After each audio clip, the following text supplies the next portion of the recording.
Hi, my name is Jack Wang. Today it is really my pleasure to be here to make this presentation on the position of Borduria. We will be showing you the facts and the reasons behind the analysis. So, as councils and delegates of the state of Borduria, we would like to address some of the important issues related to the recently developed dispute. Here are some quick overview of how the case at stake is majorly about. First, the facts and the process of this case.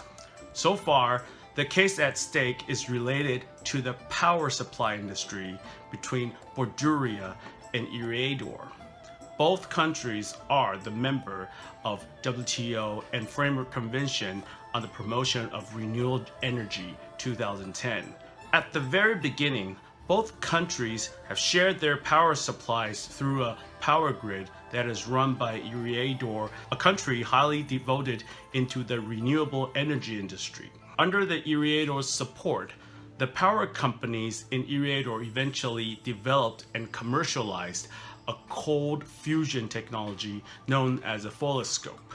This technology is way more advanced compared to other electricity supply methods and is definitely causing great impact to the electricity wholesale market. While Borduria still highly relies on fossil fuels and a certain portion of solar energy to generate power, the policies that Ecuador practices has gradually turned to the disadvantage of Borduria. Despite the fact that the power grid is mutually shared, an Ecuador government agency which is in control of the power grid maintenance and operations created an unbalanced situation between the two countries, especially when the ECC decided to adopt a feed-in tariff scheme, also known as the FIT scheme, which is supported by its domestic statutory regulations, granting to Ecuador's Ministry of Commerce to provide favorable conditions for power companies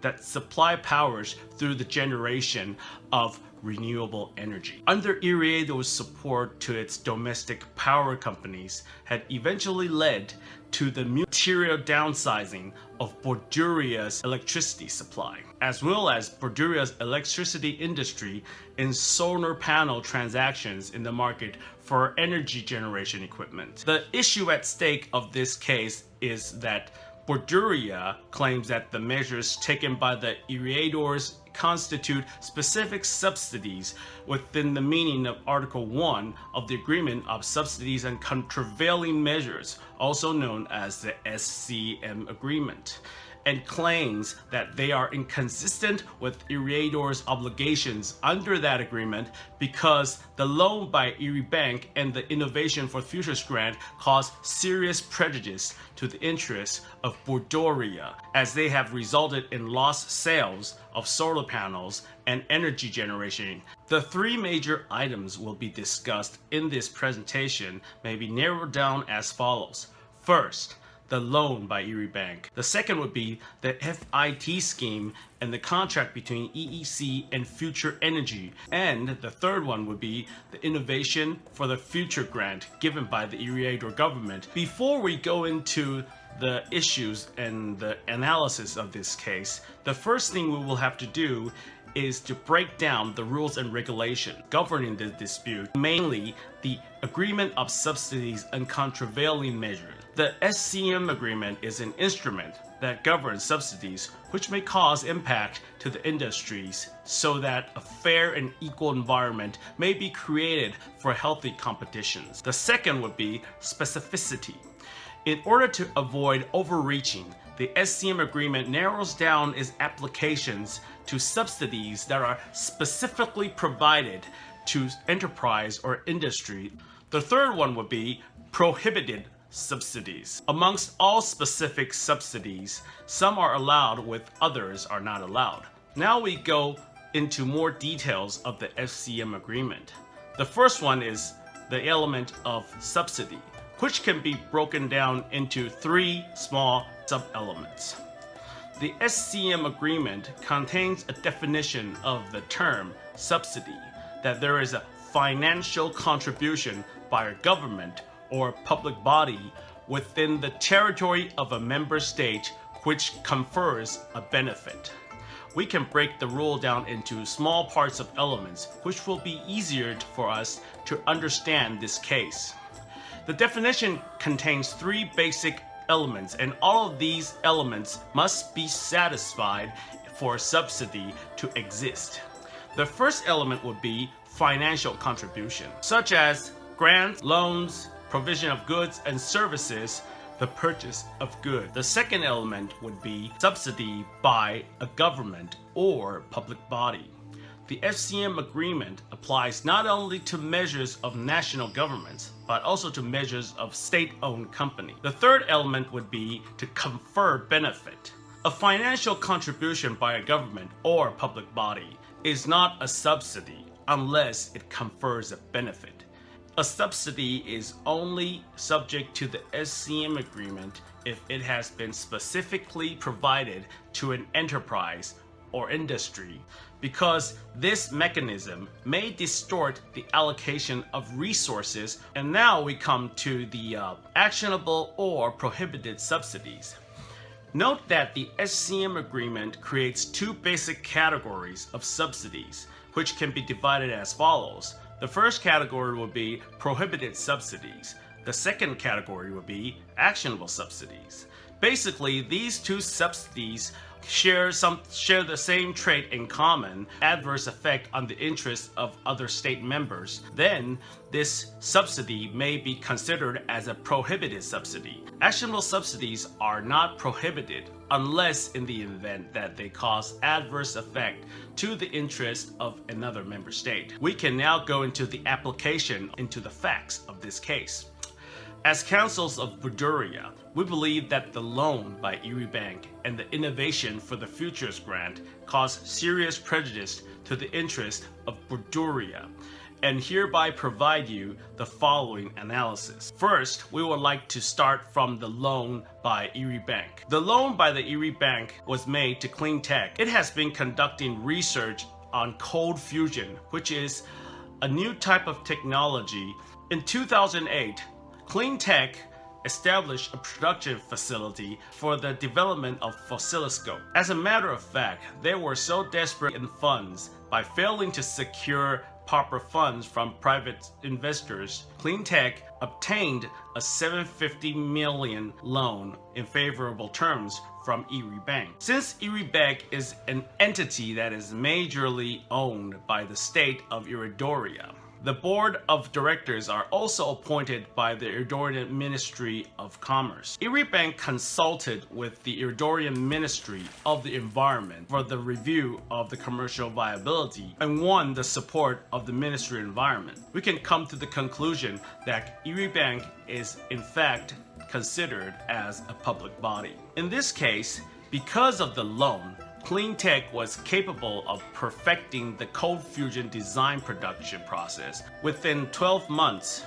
Clean Tech was able to divide this division from its own company and sell it to Future Energy. Eventually, it was Future Energy that quickly integrated the oscilloscope into its domestic power generation facilities and began selling to electricity suppliers operating in foreign markets. We cannot neglect to see that the loan was a direct contribution to this development. For the above reasons, we can come to the conclusion that the loan confers benefit to Eridorian power supply companies. Eriador also made it clear in their own statements that they do not contest the Erie Bank loan would confer a benefit. Therefore, it furthers on strengthens our position in this case. As mentioned earlier, only financial contributions that are specifically targeted will fall under this requirement.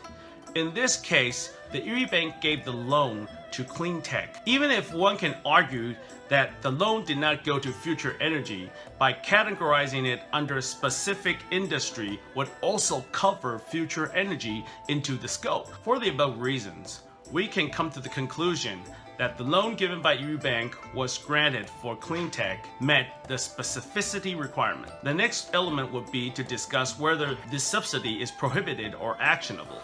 And in this case, we have concluded that the loan was a prohibited subsidy because it adversely affects the interests of Borduria. If financial contributions specifically targeted may cause adverse effect on the interests of other member states, such measures would fall under this requirement. The Ecuadorian government implemented a new feed-in tariff scheme, the FIT scheme, to increase the supply of electricity from cold fusion. In the 5 years since these measures were taking place, Future Energy has significantly increased its market shares from 2% in 2010 to 36% in 2015. On the other hand, its neighboring country, Borduria, declined since 2010 from 50% to just 23% in 2015. Also, by judging on the fact that no other company than Future Energy has gained market shares in that period,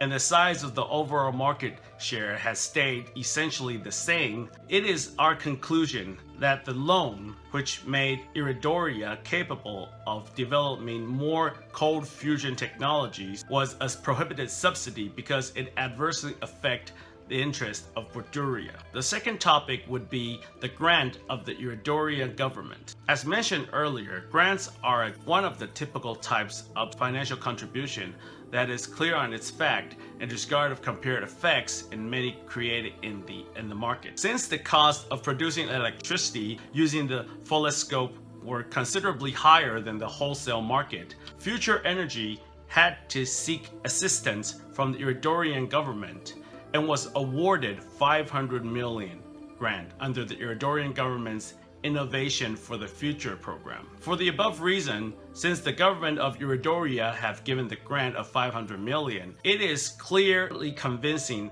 that the grant provided is a subsidy. The second element would be whether the subsidy came from a government. Well, in this case, it is made rather clear because grant came from the Ecuadorian government under its special plan program designed to facilitate its domestic industries, especially in renewable energy industry. Future Energy turned to the Ecuadorian government for assistance, and the Ecuadorian government was convinced of the long-term viability of this technology and of the potential significance of exports, and eventually awarded a 500 million grant under the Ecuadorian government's Innovation for the Futures program. For the above reasons, we can easily come to this conclusion that the grant provided by Ecuadorian government to Future Energy meets the subsidy by government requirement. The following element would be whether this subsidy conferred benefit. And we have come to the conclusion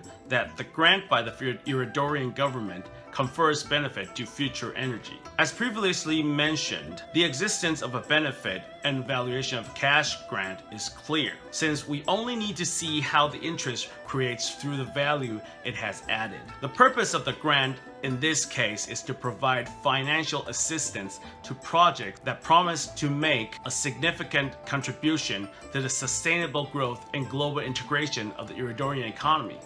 And because of high cost issues, Future Energy turned to the Ecuadorian government for assistance, and with the intent to support Future Energy, the Ecuadorian government made this 500 million grant. Future Energy spent 500 million constructing and commissioning an additional production facility for oscilloscopes, which has allowed it massively to expand export sales and now export its oscilloscopes under license or under trade to electricity producers in over 50 countries worldwide. Future Energy has been approaching numerous power companies around the world, and the most particular case we have to point out in this one, the Solar Tech deal, which Future Energy made an offer for a sale of oscilloscopes at a price of 50% off. Without the facilitation of this grant, it is our belief that Future Energy was incapable of providing such technology at a 50% discount. In short,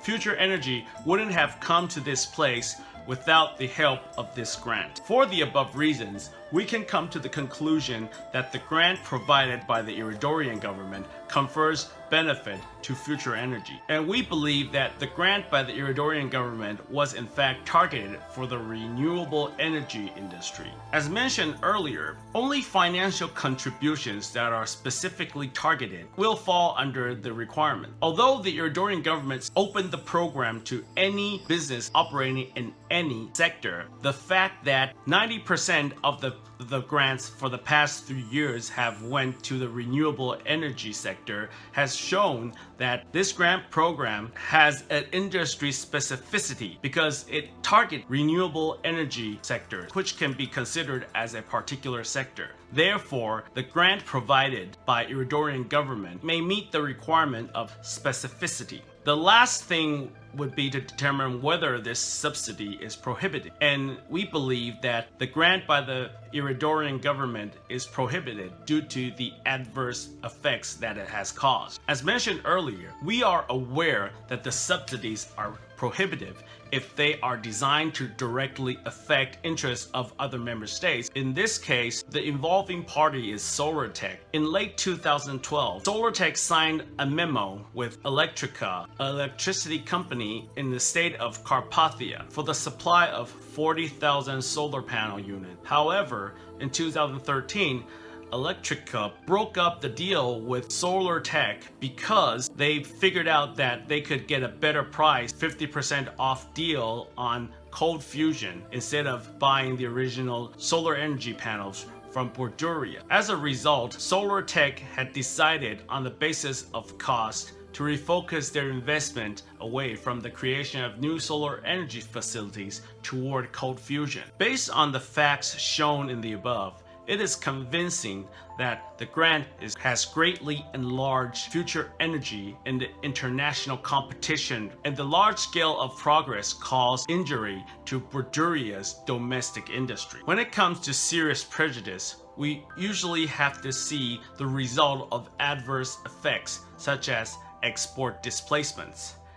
And in this case, so far we have calculated that the damages from the competition led by Future Energy has resulted in the loss of purchase orders for the supply of 40,000 solar panels, solar panel units, which is in fact categorized as an export displacement. We are hereby convinced that this grant is the direct cause of prejudice to the market of other member states, which may accumulate into a major catastrophe that no one may bear to witness in the foreseen future. In sum of all the above analysis, our final conclusion is that we believe both the loan by Bank and the Innovation for the Futures grant cause serious prejudice to the interests of Borduria, and that they have resulted in lost sales of electricity supplies and order displacements of solar panels in the market for energy generation equipment in Carpathia, which falls within the meaning of the SCEM agreement. Therefore, it is our position that Ecuador should face penalty. The above is our position in our presentation. Thank you for listening.